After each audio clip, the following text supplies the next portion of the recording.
გამარჯობა ძვირფასო ტელემაყურებლებო, ეთერშია რაგბი ტივი და ეთერშია კრაკობეთ დიდი 10-ის ჩემპიონატის მე-16 ტური ძალიან საინტერესო თამაშის მოლოდინში ვართ. მაყურებლები ლელო არენაზე მიიღებს ბოლნისის ყოჩებს, ძალიან მნიშვნელოვანი თამაშია სატურნირო ცხრილის მიხედვით ორივე გუნდისთვის. პირველი ის რომ ძალიან ცუდ სიტუაციაში არიან ყოჩები, ისინი ბოლო ადგილზე არიან და მხოლოდ ჭირდებათ მათ რომ მოიგონ ბოლო სამი თამაში, ხოლო ტაომ სამივე თამაშში მარცხი უნდა განიცადოს და ამ შემთხვევაში უკვე ექნება შანსი დარჩნენ დიდათში, სხვაგვარად ძალიან გაუჭირდებათ ყოჩებს ლიგაში დარჩენა და დღევანდელი თამაში კი ნამდვილად მოსაგები აქვთ ყოჩების მორაგბეებს. ლელო კი თავის მხრივ არის მე-7 ადგილზე და მათ დღეს ბონუს ქულით მოგება მისცემს შანსს რომ ხვალმს გაუთანაბდნენ იქამდე სანამ ხვალმი თავის თამაშს ითამაშებს. ამიტომ ლელოს თვისაც ძალიან საინტერესო და მნიშვნელოვანი თამაშია. მე გაგაცნობთ ახლა გუნდების შემადგენლობებს და შემდეგ უკვე მივყვეთ თამაშის მსვლელობას და დავიწყოთ მასპინძლებით პირველი ნიკა სვიმონიშვილი, 2 თენგიზ ზამთარაძე, 3 დავით ქუნთელია, 4 ვასილ ღულდაძე, 5 სანდრო ქოიავა და ტრადიციულად გუნდის კაპიტანი, 6 ზაურ კენჭაძე, 7 ვაჟა მაისურაძე და 8 ნომრად ზურა გოთაიძე იქნება, 9 დავით ხუროშვილი, 10 პეტრე ხუციშვილი, 11 გაგა ქევხვიშვილი, 12 ივანე მეტრეველი, 13 ნუგზარ ქევხვიშვილი, 14 ლუკა კვენეტაძე და 15 ნომრად იქნება ლუკა სახელაშვილი. მენეჯერი ოთარ პაქსაშვილი, ხოლო მთავარი მწვრთნელი თორნიკე ბუბუტაიშვილი. ახლა კი ბოლნისის ყოჩების შემადგენლობა: პირველი ნომერი რატი სამპურაშვილი, 2 შალვა მამუკაშვილი გუნდის კაპიტანი, დაუბრუნდა ის თავის მშობლიურ კლუბს, 3 ელდარ პატარაია, 4 ნიკოლოს თეზელაშვილი, 5 მიხეილ აბრამიშვილი, 6 გიორგი ნოდია, 7 იოსებ გუშარაშვილი, 8 ჟორამ ღებრიშვილი, 9 ზედააძე თენგიზ პერანიძე და ლაშა მალაღურაძე, 11 თეიმურას ჭიჭინაძე, 12 სანდრო ფურცხოვენძე, 13 რანი ფხალაძე, 14 ლევან გოგოლაშვილი, ხოლო 15 ნომრად შვიდკაცადან დაბრუნებული სოსო მათიაშვილი იქნება. გუნდის მენეჯერი მიშა კალანდაძე გახლავთ, ხოლო მთავარი მწვრთნელი ვიქტორ დიდებულიძე. ძალიან რთული თამაშის განსჯა კი დაევალა მთავარ მსაჯს სულხან ჩიხლაძეს და მის გუნდს გიგა მშვენიერაძესა და ნინო ელოშულს. სხვა ყველაფერი მოგახსენეთ უკვე ძვირფასო მაყურებლებო და ახლა უკვე ჩავერთოთ მატჩი, სადაც დაჯარიმდნენ ყოჩების მორაგბეები. ინადირა კარგად ლელოს მორაგბემ ბურთზე და პეტრე ხუციშვილს ძალიან კარგი შანსი რომ გადავიდეს მეტოქის ნახევარზე. ასეც ხდება 10 მეტრიან წყვეტილხანსა და 22 მეტრიან შორის იქნებიან ლელო და მათი კვაჭი თენგიზ ზამთარაძე, რომელიც შემოაგდებს ბურთს. არასრული დერეფანია მოთხოვნილი ლელოს მხრიდან, რაც ნიშნავს იმას, რომ დიდი ალბათობით თუ მოლი ისე ვერ წავა როგორც უნდათ, გამოვლენ და ხაზიდან უკვე მორკინალებს ათამაშებდნენ, თუმცა ძალიან კარგი ბიძგი მისცეს ზამთარაძე ბურთს, ძალიან კარგად აკონტროლებს მოლის ბოლოში, თუმცა ახლა ცოტა ფორმირება დაირღვა მოლის და აგერ ბაგრატ მეტრეველი ძალიან კარგია კონტაქტში, ერთბაშად რამდენიმე მორაგბე შევიდა და ვნახოთ იყო თუ არა მოლი, მაგრამ ხელიდან წაართვა ჟორამ ღებრიშვილმა ძალიან კარგად იმოქმედა გამოცდილმა მესამე ხელზელმა, რომელიც რუსთავის ხარების ღირსებას იცავდა წლების განმავლობაში. ეს კი მუაშა მალაღურაძე და მისი ძლიერი დარტყმული თავის ნახევრიდან. თავის მხრივ ლუკა სახელაშვილი მოდის და მაღალ აბრაგანს აწევს, ძალიან კარგად თამაშობს 14 ნომერი ლუკა კვენეტაძე, რომელიც გასულ სეზონში გახსოვთ ალბათ ყველას ტაოში იყო განათხრებული, წელს კი დაუბრუნდა ლელოს. პეტრე ხუციშვილის კარგი შეცურებული ბურთი და დაახლოებით 22-თან იქნებიან ყოჩები და მათი კვაჭი, როგორც გითხარი, ჩალვა მამუკაშვილი შემოაგდებს ბურთს დერეფანში, ასევე გეტყვით იმასაც, რომ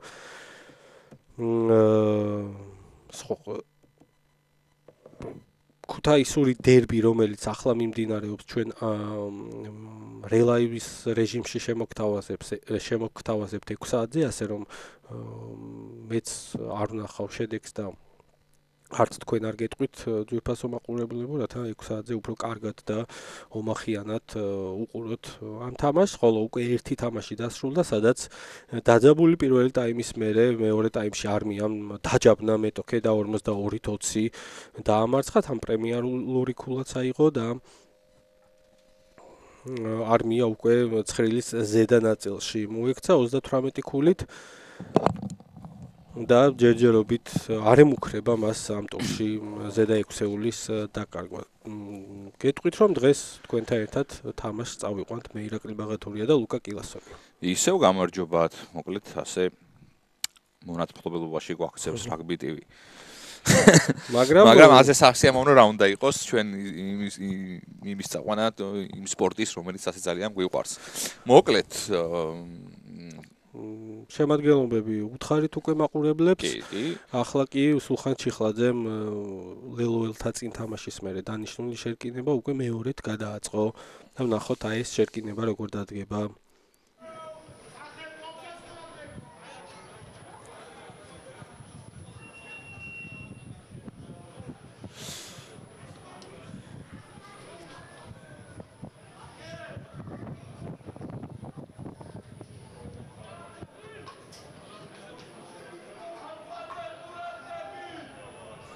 შეაგდო თერგის პერანიძე მუქი შერკინებაში და რა თქმა უნდა დაჯარიმდებიან. პერანიძემ იმიტაცია გააკეთა ვითომ ათამაშებდა, თუმცა რა თქმა უნდა წყნარად უნდა ითამაშონ და გადავლენ კიდეზე ყოჩი მორაგბეები. როგორც უკვე მოგახსენათ, იკლიმ ორივე გუნდისთვის ძალიან მნიშვნელოვანი საცხრილო თამაში გამოდის, ყოჩები მოგეხსენება 15 თამაშით მე 15 ქულა აქვთ და არიან მე-10 ადგილზე, ხოლო ლევოს არასენსი 15 თამაშიდან 28 ქულით გახლავთ მე-7 ადგილზე. ძალიან დიდი მნიშვნელობა ექნება ორივესთვის თუ როგორ დაასრულებენ დღევანდელ შეხვედრას, რათა შემდეგ ცხრილში მოკლედ შეიძლება სიტუაცია შეეცვალოს. თან გავიხსენებთ მათ პირველ თამაშს მე-7 ტურში რომელიც გაიმართა, სადაც შეძლო ყოჩებმა და დაამარცხა 27-18 ლეილო. შეგახსენებთ იმასაც, რომ წლევანდელ წელს არც თუ ისე გამორჩეული შერკინება ყავს ლეილოს და აი სწორედ ამ კომპონენტში ცოტათი იჩაგრებიან და მეტოქე წინ არის ხოლმე. ვნახოთ დღეს როგორ გამოიყენებს ყოჩები შერკინების კომპონენტს და აი ამის ხარჯზე შეძლებენ თუ არა დღევანდელ თამაში წარმატების მიღწევას. ეს ლევან გოგოლაშვილი იყო, რომელმაც დაინახა რა მცარიელი სივრცე და დაუწყა ზურგში პეტრე ხუციშვილს, რომელიც თავის მხრივ ძლიერი დარტყმით დაბრუნებს ბურთს. განმოხდეს სიტუაცია ლელოს ბიჭები. კიდევ ერთხელ წინა რეპორტაჟში უკვე შეგახსენეთ, რომ 16 მარტს მიხეილ მესხის სტადიონზე 16 საათზე გაიმართება რაგბი ევროპის გათამაშების ფინალური მატჩი, სადაც საქართველო მასპინძლობს ესპანეთის ეროვნულ ნაკრებს. ძალიან კარგი შეთავაზებები აქვს რაგბის კავშირს ბილეთების შეძენა შეგიძლიათ. მოკლედ კარგი ამინდია რამდენადაც გადავამოწმეთ. ობძანდით ერთად უგულშემატკივროთ და მოკლედ ვიხალისოთ. და თან ისიც უთხრათ მაყურებლებს, რომ მოდი ჯერ მივყვეთ ამ შეტევას და კი, კარგი შეტევა განახორციელეს. ელოებმა შიგნით შემობრუნება გოგოლაშვილი ინარჩუნებს ბურთს. პერანიძე მარჯვნივ გაიტანა ბურთი, თურქები ვამუკაშვილმა შეუტია. გასუფთავდა რაკი და პერანიძე პატარა მოკლე გადაკიდება, მაგრამ ალალზე კარგები არიან. არა, არ დაიძახა ეთყობა ალალი იქ. და რაკში გადავიდა ეთყობა იმდენად გაერთო ლუკა სახელაშვილი ბურთის დაჭერაში, რომ გადაავიწყდა ალალის დაძახება, რადგან აქ გამოსავალი იქნებოდა რა თქმა უნდა ამ ბურთის ალალზე დაჭერა. ახლა კი წნეხიდან უწევთ თამაში, 9 ნომერი ხურაშვილი შეეცდება ფეხით გამოვიდეს და განმუხტოს. ეს სიტუაცია დარტყმული საკმაოდ ნორმალური იყო, რადგან აი ესეთი მახვილი კუთხე და წნეხი. თან არ იყვნენ მომზადებულები ლელოელები ასეთ წნეხში, 22-ს ვერ გამოცდნენ, მაგრამ 22-ის ოდნავ ახლოს ხასთან იქნება ყოჩების დერეფანი. გავაგრძელებ იმ აზრს, რომელსაც ვიძახდით, რომ 12 საათიდან უკვე აქტიური იქნება ლოკომოტივის სტადიონის უკანა მხარეს ვაკის პარკთან ფანზონა, სადაც ყველა შეგიძლიათ მობრძანდეთ. მიირთვათ თქვენთვის ასურველი. მაგ ერთმევასთან დაკავშირებით შეგაწყვეტენ ირაკლი, ბოლოს არ ვიცი რომელ თამაშზე ვიყავი, მაგრამ ისეთი გემრიელი 1-2 მწვადი ვჭამე. ოჰ. ეგ მწვადი იქნება კაკრას ლუკა თამაშს ფაზონაში, ასე რომ გეპატიჟებით ყველას, კარგი თამაში, კარგი სმაჭამა, კარგი გართობა და მეტი რა გვინდა? კარგი ამინდია თან გამოცხადებული, ყველას გელოდებით სტადიონზე. ახლა კი ჩავერთოთ თამაში, იმდენად დაძაბული სიტუაცია ახლა მოედანზე. გაცხარებული ბრძოლა მიდის ბურთისთვის, ლელუელები დარჩნენ გამარჯვებულები, მარცხნივ სწრაფი ბურთი აქვთ და შეიძლება პასია საჭირო, გააკეთეს კიდევაც, მარცხენა ფლანგზე აქვს სივრცე. მოშვით კაცე გაგა ქევხიშვილი, რომელიც მაღლა დაიჭირეს, თუმცა მან გასცა დროულად პასი და აი აქ ბურთზე ჩასულიც კარგად გაასუფთავეს ლელუელებმა. ნახოთ, აი ეს ძალიან უხერხული დარტყმა, როგორ დახვდებიან რანი ფხალაძე ძალიან კარგად გაერკვა სიტუაციაში და ლევან გოგოლაშვილი, რომელიც პირდაპირ კიდისკენ ურტყავს და ამ ყველაფერს საკმაოდ კარგად აკეთებს 10 მეტრიან წყვეტილ ხაზთან ექნებათ დერეფანი ლელუელებს.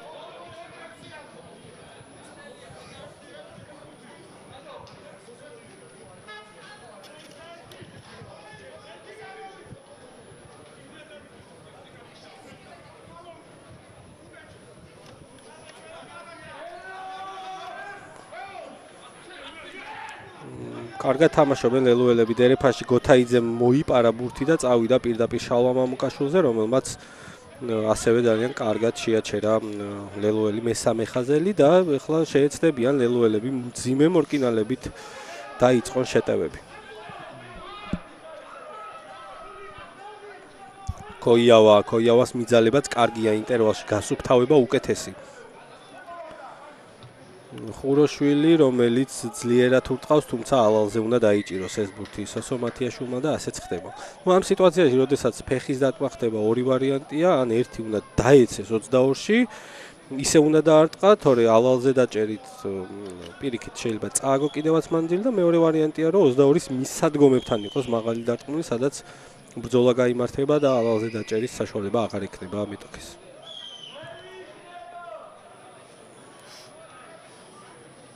ჯერჯერობით მოედნის ცენტრშია თამაში, ორივე გუნდი გარდამავალ უპირატესობას ფლობს და არც ერთი გუნდი არ ყოფილა ლელოსთან ახლოს.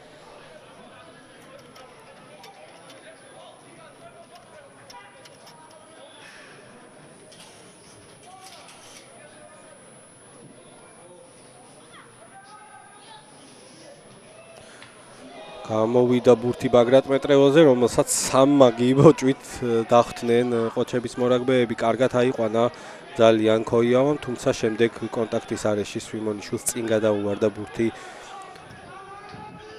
პერანიძე, მარჯვნივ ჭიჭინაძე, გუშარაშვილზე გააკეთა გადაცემა. კარგი ხელები ყოჩების შესრულებით პერანიძე ინარჩუნებს ბურთს, არა გადაუვარდა წინ საბოლოო ჯამში. მაგრამ მანამდე მე მგონი ლელოზე იყო. კი, მანამდე ლელოზე იყო და სულხან ჩიხაძემ ჩათვალა, რომ ამ შეტევით ვერ იხეირეს ყოჩების მორაგბეებმა და დაუბრუნდა ის პირვანდელი წინ თამაში, სადაც ნიკა სვიმონიშვილს გაუვარდა ბურთი წინ. ახლა ქოიავა მიანიშნებს იმაზე, რომ აი ბალახის საფარი გაფუჭებულია და შეკინება ოდნავ რომ მოინაცვლოს ადგილი. სწორი მინიშნებაც არის ხოთა შორის. რადგან დიდი არის ალბათობა აი ამ დროს ჩავარდნის ორივე პირველი ხაზელის ან ტრავმის მიღების რისკი, ასე რომ ეს კი მცირე შესვენება. ტრავმა ქონდა ერთ-ერთ მესამე ხაზელს ნოდიას და ისარგებლეს გუნდებმა. შესვენებით ისევ და ისევ შეკინება 10 მეტრიან წყვეტილ ხაზთან ყოჩების ნახევარს.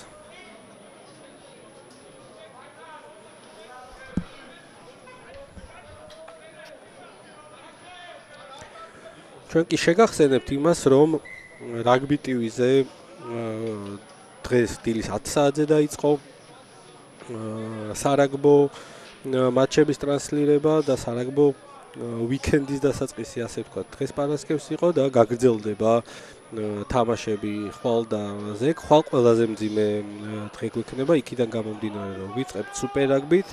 არის ასევე ჩვენი კროკობეთ დიდი 10-ის ჩემპიონატი და შემდეგ რა თქმა უნდა უკვე 6 ერის თამაშებზე გადავდივართ, ასე რომ ვისაც რაგბი გიყვართ, ხვალ ნამდვილად თქვენი დღეა და შეგიძლიათ მთელი დღე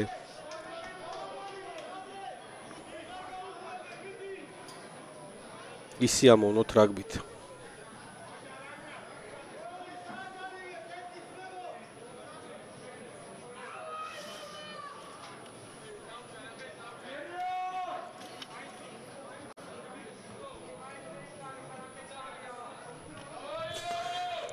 პერანიძე ბურთით, რომელიც ლელოს აღსდილია, ის შავი ლომის ღირსებას იცავს და მოგეხსენებათ, რომ შავი ლომის მოთამაშეებს აქვთ უფლება ითამაშონ კროკობეთ დიდი 10-ის ჩემპიონატში და აირჩიონ ის გუნდი, სადაც მათ უნდათ რომ ითამაშონ.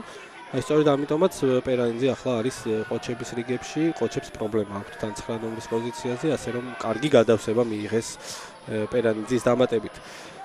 ხელდახელ საინტერესოდ თამაშობს და მერე ვეღარ შეიძლება. თუმცა ვაჟა მაისურაძე გამორჩეული მესამე ხაზელია ჩვენს ჩემპიონატში, თამაშობდა ყაზბეგში, შემდეგ გადავიდა ყოჩებში და წელს უკვე ლელოს ღირსებას იცავს. და ამ ეპიზოდში საკმაოდ ღირსეულად და ძალიან კარგად ამოიღო ბურთი, გადაარჩინა თავისი გუნდი.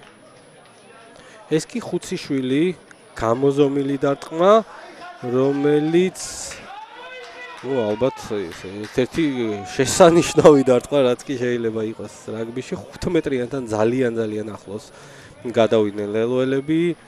მათ მოლს ყოველთვის ძალიან კარგი ბიძგი აქვს ხოლმე, შეიძლება იყოს მანძილი იმისთვის რომ შევიდნენ. ცოტა უჭირთ აი გრძელვადიანი მოლების აგორება, ვნახოთ კენჭაძე ორი ხელით ძალიან დამაჯერებელია, გადადის თამაში მოლში ბურთს უკნიდან ვაჟა მაისურაძე აკონტროლებს ღერძის მონაცვლების მცდელობა, თუმცა ყოჩები კარგად დაუხდა. ცოტა დააყდათ ახლა სისწრაფე ლელოელებს არასწორი გადაცემის გამო, უხრა კარგია რა, კარგია, შიგნით შემოწყდა.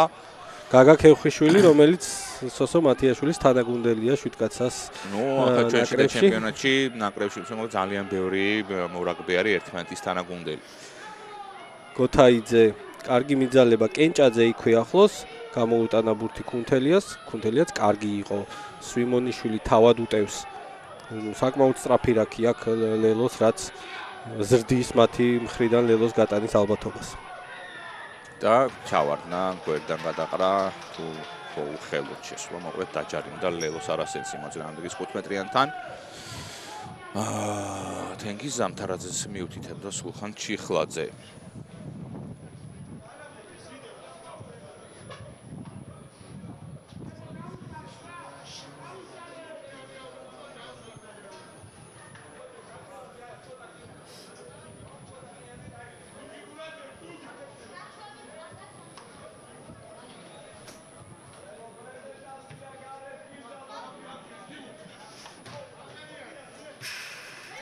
კიდეც გადამოვიდა ლაშამალაღურაძე 10 მეტრიანი წყვეტილ ხართან ეკნება დერეფანი.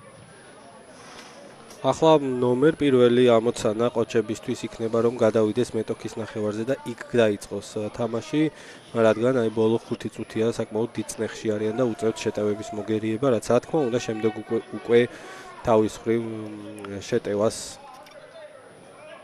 და გაუჭირდებათ ძალა გამოცლილ ყოჩებს.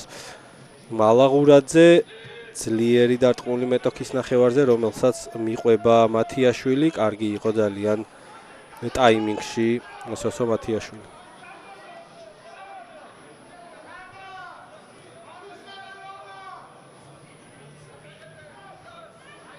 ერთი დარტყმა იმისთვის, რომ ხურაშვილს უკეთესი კუთხე კონდეს ფეხით გამოსვლისთვის და ახლა მაღალს დატოვებს თამაში.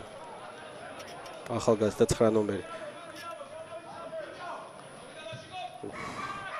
კარგი დარტყმული ძალიან ლაშამალაღურაძის დაინახა კი იქ კუთხე, თუმცა შევსებული ჰქონდა ლელოს და აქ ბავშვური შეცდომა შეგვიძლია.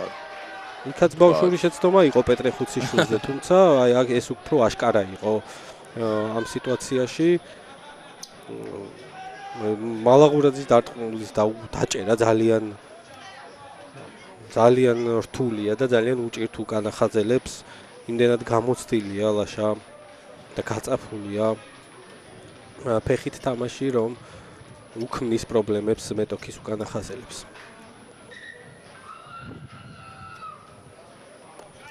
ძალიან სახიფათო შერკინება, რომელიც ყოჩებმა მოიპოვეს მეტოქის ნახევარზე. შეგახსენებთ იმას, რომ აქედან ყოჩებს შეუძლია ჯარიმა მოიპოვოს და შეტევისთვის უკვე ორი საკმაოდ კარგი სივრცე ექნება როგორც შერკინების მარცხნივ, ასევე მარჯვნივ და ნახოთ როგორ გამოიყენებს ყოჩები შერკინებას.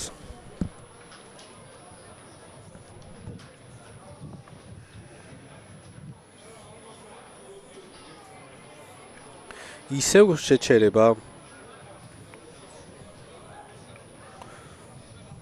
სამედიცინო პაუზაა. გიორგი ნოდიას როგორც ჩანს კოჩზე პრობლემები აქვს.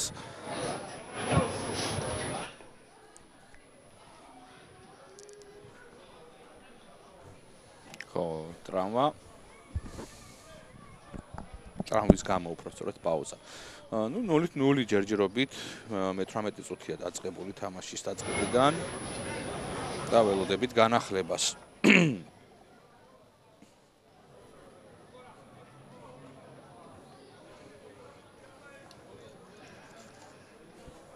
იქით რა ხდება ნეტავ? პარალელურად მიმდინარეობს მოგეხსენებათ ქუთაისური დერბი, ქუთაისის აია და ქუთაისის არესი ერკინებიან ერთმანეთს. უკვე მე არ ვთქვი მაგ არა, ანგარის ესე პირდაპირ ეთერში არ ვიტყვი, იმიტომ რომ 6 საათზე გვექნება რელაივე. ჩანაწერის გამეორება იქნება ჩვენს პირდაპირ აღარ გამოდის უпростоრეთ, მაგრამ რომ იცოდეთ ძალიან საინტერესო შეხვედრა შეგახსენეთ რომ ქუთაისის აია და ქუთაისის არესი იყოფენ პირველ-მეორე ადგილს საცხილო მდგომარეობაში, მათ 6 ელბოს გარეთ დარჩენა თეორიულადაც აღარ ემუქრებათ ორივე გუნდს, მაგრამ თუმცა აიას თეორიული შანსი არის ძალიან ახლოს არის ბათუმი უკვე ქუთაისურ აიასთან და აიამ უკვე უნდა დაიწყოს თამაშები. ხო, ნუ ეხლა რატო ვამბობთ ამას? მე და ირაკლი ხალხო, ეს არის მოგეხსენებათ თუ საქმის კურსში არ ხართ, რანაირად გრძელდება 18 ტურის მერე სიშიდი და ჩემპიონატი. 6-ეული გადის შემდეგ ეტაპზე, პირველ ადგილზე გასული საბოლოო ჯამში ეთამაშება მეორე ადგილოსანს და ამ თამაშში გამარჯვებული გადის და მოკლედ ელოდება ფინალში გადის. დამარცხებული ელოდება მესამე მეხუთეს და მეოთხე მეექვსეს შორის გამარჯვებულებს რო ეთამაშოს და აი იმ თამაში გამარჯვებული ისევ მოკლედ მერე მცირე ფინალში გადის. ამასობაში ფანტასტიკური ლელო გააქვს ყოჩებს. ძალიან კარგად და ჭკვიანურად ითამაშეს ყოჩებმა, სწორედ ამაზე მქონდა საუბარი. მოიპოვეს ჯარიმა შერკინებიდან, შემდეგ მარჯვნივ გაუშვეს და რომელი მორაგბე იყო ვერ დავინახე. რანი ფხალაძე, ვინც ფეხშიაგორა, მე მგონი ლაშა მალაღურაძე და რანი ფხალაძე ძალიან კარგად მიყვა შეგორებულ ბურთს, მახსოვს მე, როდესაც სერგი ჩხაიძე იცავდა ყოჩების ღირსებას, სერგი და ჭიჭინაძე აკეთებდნენ ძალიან კარგად ამ კომბინაციას. შეგახსენებთ ამ დროს რა ხდება, როდესაც ძალიან ახლოს არის შერკინება 15 ნომერი ვეღარ იცავს უკნიდან თამაშს, ის უკვე იძულებულია ხაზში ჩაერთოს, დაცვითი ფუნქციები შეასრულოს და უკან უკვე ხაზი მოტიტლებული რჩება და ასეთი შეცურებები ძალიან დიდი ალბათობით თუ ყველაფერი გამოზომილად გაკეთდა სრულდება ხოლმე ლელოთი. ეს კი მალაღურაძე ანგარიში ხდება 7-0 წინ ბოლნისის ყოჩებია.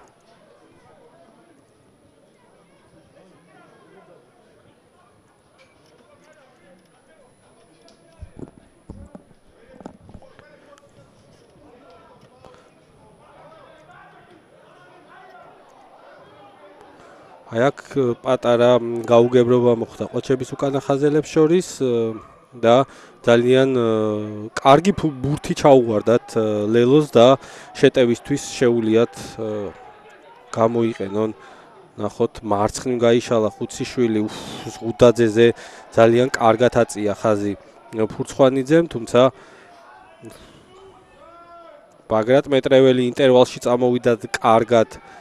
ხო, თამაშგარის წესი დაარღვია ნამდვილად ყოჩების მორაგბეებმა, რადგან რაქის უკანა ფეხზე არ იყვნენ გასწორებული, აქ კი ჩიხლაძემ მისცა ნიშანი და 7 ნომერი ყოჩების იოსებ გუშარაშვილი დააჯარიმა თამაშგარის ხაზის დარღვევაში. ეს კი პეტრე ხუციშვილი, რომელმაც მიუთითა კარისკენ, ნახოთ როგორ დაარტყავს პეტრე ხუციშვილი, რომელსაც გამოვლილი აქვს 18-ები, 20-ები, შემდეგ ის წასული იყო 1 წლით თუ არ ვცდები, 2 აქში. სადგამის მიტანი, რატო არ ვახსენით? უბერებელი რიჟა, იგივე თაყაიშვილი. ყიასაშვილი კაცო, ირაკლი ბოდიში თაყაიშვილი და შუაშია. 20 წლამდელების 15 ნომერში. აგერ ძალიან ხო, რეკორდსმენი არის ყიასაშვილი ყველა დროის ყველა საუკეთესო მეკული არის ლელოში და ჩატარებული მატჩებითაც და მოკლედ ძალიან დიდი წვლილი აქვს შეტანილი არა მარტო ლელოს, არამედ საერთოდ ქართული რაგბის განვითარებაში.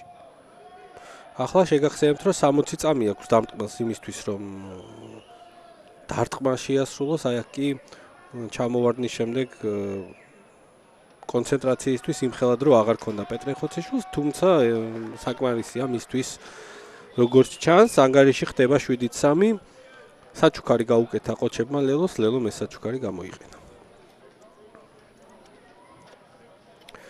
ეს თამაშის დაწყება, შეყვანა, განახლება ყოველთვის ისევ და ისევ პრობლემად რჩება ჩვენს ჩემპიონატში, რადგან ძალიან ბევრი ბურთი იკარგება საწყისი დარტყმის დროს.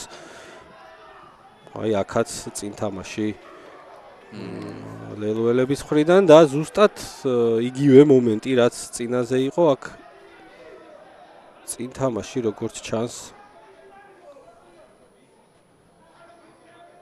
ჯერ ლელოს მხრიდან და შემდეგ ყოჩების მხრიდან, ასე რომ შერკინება იქნება ყოჩების სასარგებლოდ. აი ვახსენე პრობლემა და პრობლემამაც დაგვანახა. თან არ არის ეს ძალიან რთულად შესრულებული, იმხელა წნეხი არ არის, შეიძლება იქ ბლოკის დაყენება, მოთამაშის აწევა, თუმცა მაინც ვერ ხერხდება ამ კომპონენტის გამოსწორება.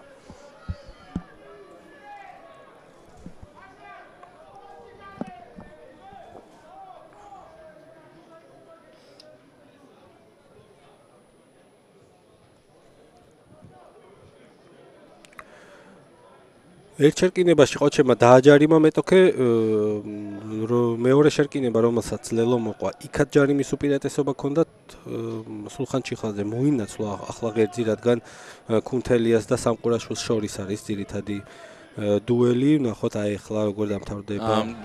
კი ბატონო, არ შევიდნენ შერკინებაში ყოჩი მორაგბეები, რასაც თავისუფალი დარტყმა მიიღეს. თუ გარეთ არის 22-ს გარეთ, ხო, მაგრამ შიგნიდან შეუძლია დარტყმა. კი, ანუ უკან ჩატანა შეგიძლია წესებით, წინ წაწევა არ შეგიძლია და ჯარიმის წერტილის უკან შეგიძლია რამდენი წკინდა. მაგრამ გარედან გააკეთა დარტყმა ამ შემთხვევაში ხუციშვილმა, ჰაერში იყო ჩაღეს ლელოელება, საბოლოო ჯამში თვითონ დარჩათ ბურთი და ისევ ფეხით ითამაშეს წინ. ყოჩი მორაგბეები ხელით მოდიან. მათიაშვილმა მაღალი აბრაგანი ასწია, ვინ იქნება ჰაერში გამარჯვებული, დარჩა ლელო, თუმცა წინ გადავარდა ბურთი. იქ სხვადასხვა თუ დაინახე ლელოს მორაგბემ ხელები აწია, არ ითამაშა სწორად, რომ ჯარიმა აეცილებდა თავიდან. და ესეთი რაღაცები სასიამოვნოა, როდესაც მოთამაშეებმა წესები კარგად იციან, წესების უკეთესად ცოდნა და შესრულება უკეთეს მოთამაშეს ხდის. ხო, მან ორი ვარიანტია, ხანდახან არის ხოლმე, აი იმდენად სწრაფად ხდება მოქმედება, რომ ჩაგივარდება ხოლმე ბურთი. თუ ჩაგივარდა მოწინააღმდეგეს ხელი არ შეუშალე, საჭთა ესე იგი მასწავლებლებში ითვლება, რომ შეგიძლია არ დადო ეგ ჯარიმა და შემთხვევით თამაშგარის გამო შერკინებით გააგრძელო. თუმცა რაღაც ბევრი რაღაცაზეა დამოკიდებულია. თუმცა თუ გააზრებულად არის თამაში, რა თქმა უნდა, იქ ჯარიმა იდება. მოკლედ რაგბი რთული სპორტია, მისი მსაჯობა კიდე უფრო რთული. ამას მერე ნიკას ვთხოვდა ცოტა უფრო კარგად აგიხსნით, 6-ერი მიიყავს ხო ნიკას ამდენადაც ვიცი. ხვალ და მოკლედ ვთხოვ, რომ 1-2 სიტყვა მანდაც ჩააგდოს. თან შერკინება ეს როგორც იძახიან სპორტშია და ყოველთვის ძალიან დიდი ძალისხმევა უწევთ განსაკუთრებით ჩვენს ჩემპიონატში მსაჯებს, რომ დაალაგონ ეს კომპონენტი. ხო, აი დაუშვათ წინა თამაში რო ავიღოთ არმიისა და რუსთავის და თამაშსაც ნიკა იყო ამაშუკველი მსაჯი, თავიდან არ მოეწყო კარგად შერკინებები და ნიკას მოუწია ისეთი მკაცრი გაფრთხილება, რომ 6-ვე არ უღევთო და რომელიცო ხა შემდეგ ახლოს მომავალში წეს და არ უღევთო, იცოდეთ პირდაპირ არ აქვს მნიშვნელობა მხარეს მიიღებს ყვითელ ბარათს და 6-ვე რომ წიყოთ 6-ვეს გაგიშვეს. ხო, არა 6-ვეს გაშვება ისტორიაში მხოლოდ ერთხელ არის მომხდარი, არ მახსოვს ვინ გააკეთა სხვათა რაც მე ვერ ვიხსენებ. რაღაცა ამომივარდა თავიდან.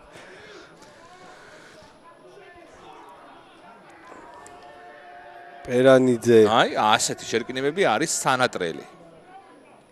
როგორც საჯებისთვის. ყველასთვის. მე თუ მკითხავ, ამასობაში კარგად ათამაშებენ, ყოჩი მორაგბეები მარჯვენა ფლანგზე კარგად წაიწიეს წინ. ხელდახელ უტევენ, ახლოში შეყვანილი, კარგად გაიქცა ვინ იყო? ნიკოლოზ თეზელაშვილი. დაფარული პასი იყო ზუსტად ინტერვალში შევიდა. მალაღურაძე, მოკლე გადაკიდება კიდეზე და რა ხდება? ვერ მიასწრეს. ბურთმა, უпростоრად ბურთმა დაატოვა. მოედნის ფარგლები და დერეფანი გვექნება. როგორც ჩანს, ბურთი ჯერ დაეცა ძირს და შემდეგ გადავიდა კიდეზე ვნახოთ.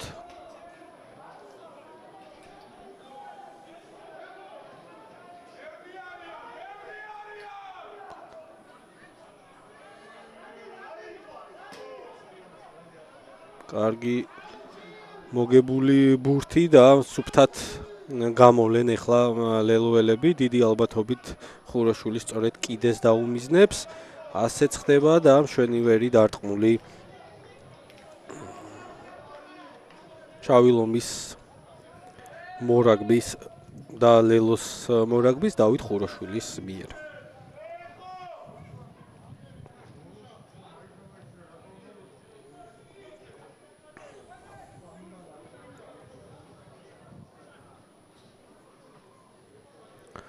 აბა ვნახოთ ახლა შალვა მამუკაშვილის დერეფანი როგორი იქნება.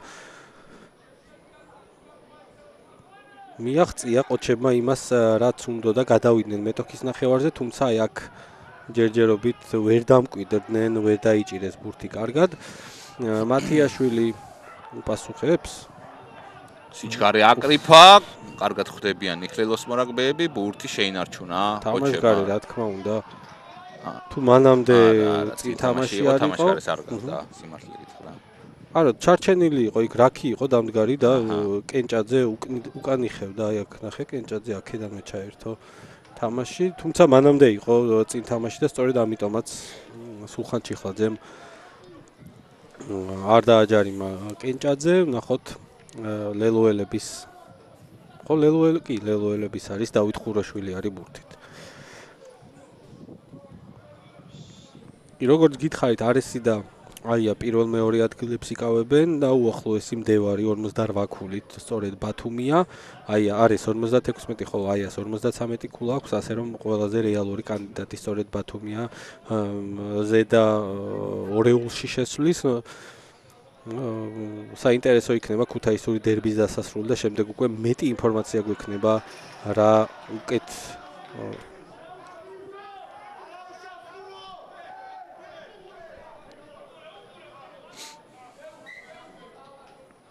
ეს კი არაზუსტი დარტყმული დავით ხუროშვილის შესრულებით და დარტყმის ადგილას იქნება დერეფანი. თქვენს ეკრანებზე კიდის მსაჯი ნინო ელუშვილი. კიდევ ერთი ჩვენი საერთაშორისო მსაჯი სხვათა შორის. მამუკაშვილის აგდებული კარგია, გრძელი გადაცემა გადის და ტექნიკური ხარვეზი ისევ. აქ ძალიან ისეთი კარგი წნეხი დაადეს ლელოს მორკინალებმა 9 ნომერს. თამაშგარის ზღვარზე ითამაშეს, თუმცა არისო ჯარიმა და კარგი წნეხი მიიტანეს, რის მერეც დაუშვეს შეცდომა და მორიგი შერკინება უკეთესი პოზიციიდან ლელოს.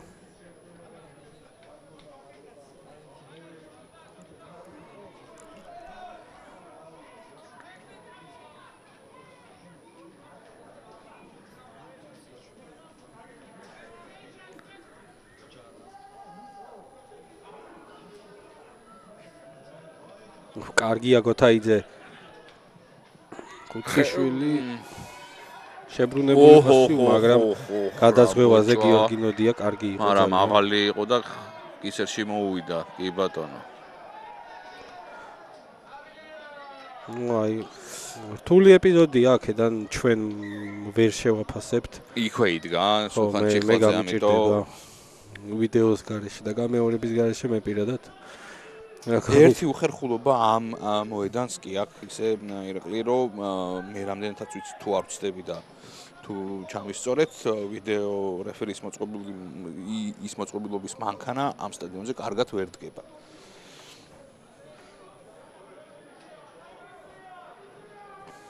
თუმცა კიდევ ერთხელ გავიმერებ სულხან ჩიხლაძე იყო სულ რამოდენიმე სანტიმეტრში ეპიზოდიდან, ამიტომ ეჭვს ნამდვილად ვერ შევიტან ამ კაცის გადაწყვეტილებაში. პირველი ნახევრის დასრულება ყოჩებს კაცნაკლული მოუწევთ. ამასობაში ლელომ როგორი მოლი ააგორა და ფრთხილად უნდა იყვნენ ყოჩი მორაგბეები ეს ჩაქცევა.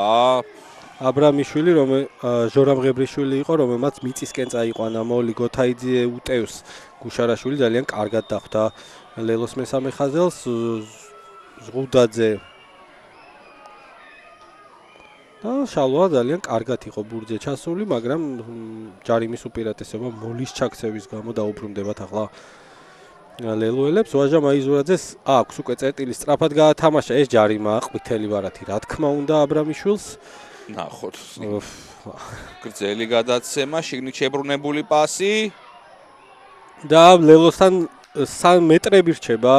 ძალიან ცოტა, ძალიან ახლოს არის ლელოს დადებასთან. და მე მგონი დაიდო კიდევაც, კი. პირველი ლელო რომელიც დადეს ლელოელებმა და ლელოს ავტორი არის პირველი ნომერი ნიკა სვიმონიშვილი. 8-7 ერთი ქულით წაიწიეს, უბრალოდ განსხვავებაში წაიწიეს წინ ლელოს მორაგბეებმა.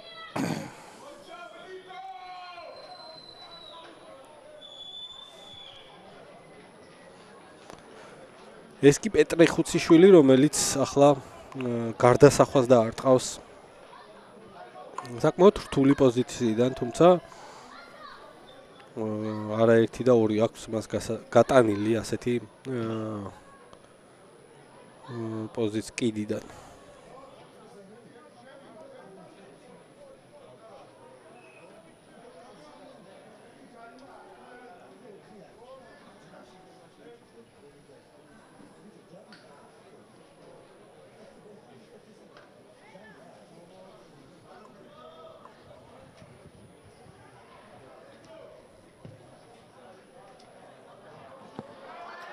ძელი და გავიდა. კიდევ ორი ქულა. კარგი დარტყმული ძალიან ხუციშვილის მხრიდან 10-3 სამქულიანი უპირატესობით წინ გადიან ლელოელები.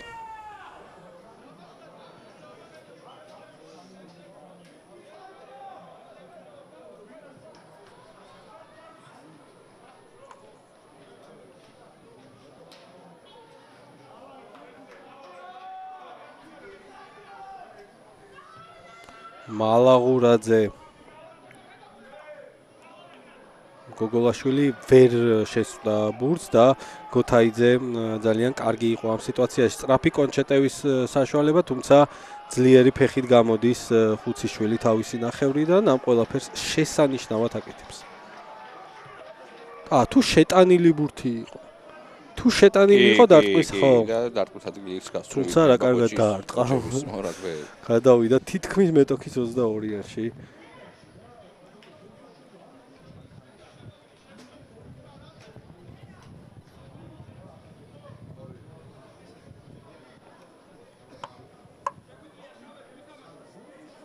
შეგახსენებთ, რომ კაცნაკლულია ბოლნისის ხოჩები, ახლა ხედავ ბერსენაძეა შემოსული 19 ნომრიანი მაისური. საინტერესოა ვინ შეცვალა მან, ვინ მიიღო ტრავმა. მე მგონი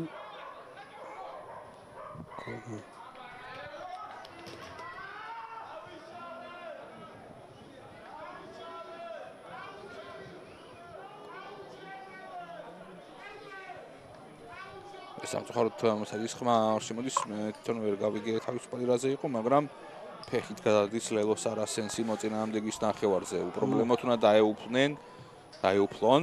ყოჩი მორაგბეები ასეც ხდება, წესებს იცავენ, რაც მისასალმებელია. ხუციშვილი გადმოდის ფეხით და ტოვებს კიდეს არა. არ ტოვებს, მათიაშვილი წინ და შორი უნდა დაერტყა წესით და კი, ეხლა გაიმართება ეგრეთ წოდებული პინგ-პონგი, სანამ რომელიმე გუნდი არ მოიგებს მოედნის ფარგლებს ან არ დაუშვებს შეცდომას. ლაშა მალაღურაძეზე მივიდა ბურთი, რომელიც ეძებს სარიელ სივრცეს და საბოლოო ჯამში მაღალი დარტყმით გამოდის საკუთარი ნახევრიდან. სახელაშვილმა დაიჭირა დამაჯერებლად და წავიდა უკვე. კი და სწორია, დაასწრეს რაქამდე ჩასვლა, კერძოდ მათიაშვილმა ჯილდოდ მოუტანა ჯარიმა საკუთარ გუნდს. თან მალაღურაძის პოზიციაც ისეთი იყო, რომ ის ბურთის გასვლას არაფერ ხებდა, რაც რა თქმა უნდა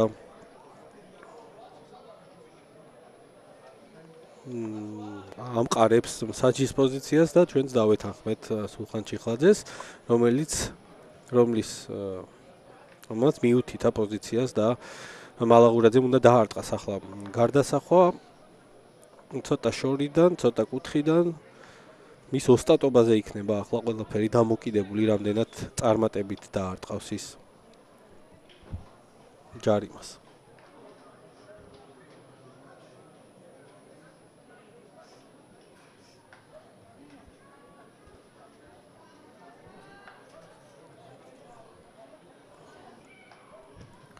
მალაღურაძის დარტყმული კი ზუსტი ანგარიში ხდება 10 მატჩის 37 წუთზე.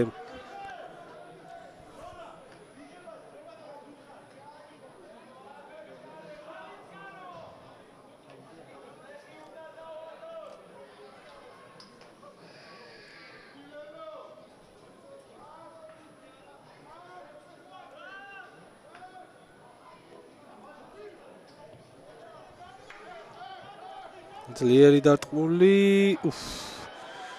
დაეუფლა ისევ და ისევ შეცდომა ყოჩების მხრიდან ლელოს სწრაფი კონჩეტევის საშუალება ქოიავა კარგი ბოჭვა ქოიავაზე და მარცხნივ დიდი სივრცეა ძალიან ხუციშვილი სისრაფე აკრიფა გადააწოდა მარცხენა ფლანგზე კარგი კონტაქტი იქ რამდენი იარეს ლელოელებმა მარჯვნივ წამოიღეს სწრაფი ბურთი ძალიან რაქიდან თუმცა დახვედრაც კარგი იყო ცოტათი შენელდა შეტევის ტემპი ოჩებს ასე მთელი სეზონი ეთამაშათ კაც ხო თუ ის მთელი წელი რო არაფერს გააკეთებდა ბოლო დღეს რო სწავლობ გამოცდის წინ აი დასავლის აღების დრო რომ მოაყარა მაშინ რო დაიწყე დაახლოებით ეგ სიტუაცია თუმცა ესეც დასაფასებელია რა თქმა უნდა ყოჩების მხრიდან იმდენად თუ მობილიზდებიან და შეძლებენ დიდაჩი დარჩენას კროკობეთ დიდაჩი ესე იგი ყოჩახ მათ მარცხნივ გაიშალა შეტევა ბერსენაძე კარგი იყო დაცვაში ეს კი ხუროშვილის მაღალი დარტყმული რომელსაც ვერც გოგოლაშვილი და ვერც ლუკა კვენეტაძე ვერ ეუფლება და ჯარიმა იქნება ახლა დერეფანი იქნება ყოჩების 22-სა და 10 მეტრიან წყვეტილ ხაზს შორის როგორც ჩანს მიხეილ აბრამიშვილი დაზიანდა და სწორედ მის მაგივრად არის ბერსენაძე შემოსული ხოლო გადავამოწმოთ ნოდიას გაძევების დრო ის 31 წუთზე გააძევეს და ახლოებით 2-3 წუთში შემოვა და უკვე აღდგება წონასწორობა მოედანზე. რატი სამყურაშვილი თქვენს ეკრანებზე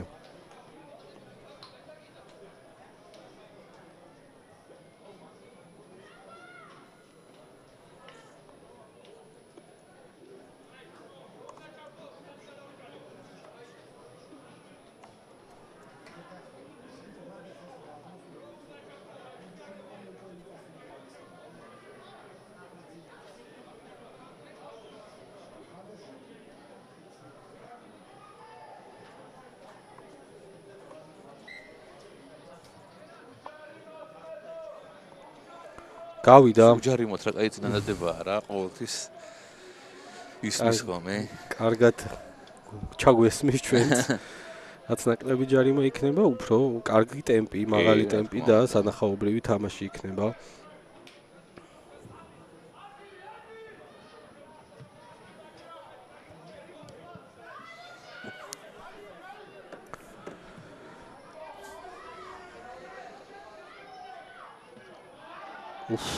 პერანიძე შესანიშნავი იყო ჰაერში წინვალეთი თამაშა და მაღლა შებოჭეს, დიდი ალბათობაა იმისა, რომ ხელიდან წაართვან ახალგაზრდა ნახევარმცველს და ასეც ხდება.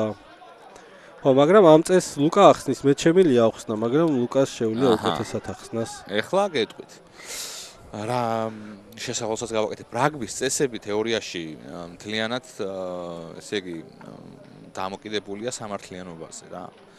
როდესაც მოლში ბურთს გაგიჭედავენ, მოწინააღმდეგეს ძირითადად მოწინააღმდეგეს გადაეცემა ხოლმე მოლში ბურთი, ისა შემდეგი უკვე დარღვევა თავისუფალი.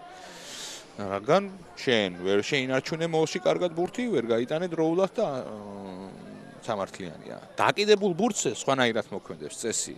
რო ვახსენე სამართლიანობა, დაკიდებულ ბურთზე რაგბის წესები ითვლება ასე, რომ დაკიდებულ ბურთზე თუ ეგრევე შეგბოჭეს, შენ შანსი არ გქონდა, რომ პასი გაეკეთებინა, ჩაწოლილიყავი, ასე შენ პირდაპირ გაგიჭედეს და ამიტომ გრჩება ბურთი ისევ შენ. იმედია სწორად გამოვთქვი აზრი. კი, ზუსტად ეს მომენტი იყო, ახლა ჰაერში თამაშობდა თენგის პერანიძე, რომელსაც არ მიეცა საშუალება რაგში გადასულიყო, არც ვერც პასი გასცა, წამიერად შებოჭეს და თავისუფალი ჯარიმა ერგოთ ყოჩებს, მალაღურაძემ რა მაგრად დაარტყა და მათიაშვილმა დაიჭირა ეს ბურთი, მარჯვნივ შეატრიალეს, წნეხში არიან ყოჩები, მალაღურაძე, გოგოლაშვილი, მარჯვნივ ფურცხვანიძე, ფხალაძე, რომელსაც კარგად ეთამაშება ძალიან ბაგრატ მეტრეველი, თუმცა ჭიჭინაძეს ამოუგდეს ბურთი და ჭიჭინაძე ძალიან დიდ წნეხშია ახლა. მე მგონი რომ დაკარგა ბურთი ყოჩებმა კონტრაქი და სტრაფი კონჩეტევა შეუულიათ ლელუელებს, მთავარია ბურთი გავიდეს ახლა სტრაფად. ასეც ხდება მარჯვნივ ძალიან დიდი სივრცეა სახელაშვილი ხუროშვილი შეატრიალა შეტევის მიმართულება. ძალიან კარგად უტევს ლელო. ინტერვალებს იყენებენ, თუმცა ეს ტექნიკური წუნი, რომელიც ახლა დაუშვეს, დრო გასულია და პერანიძე გადადის პირდაპირ კიდეზე, ანგარიში არის 10-10. მეორე ტაიმში უკვე აღდგება რაოდენობა მოედანზე, შეგახსენებთ, ნოდია იყო გაძევებული და შევისწონოთ დაახლოებით 10-15 წუთი, დაგიბრუნდებით ძალიან მალე. დროებით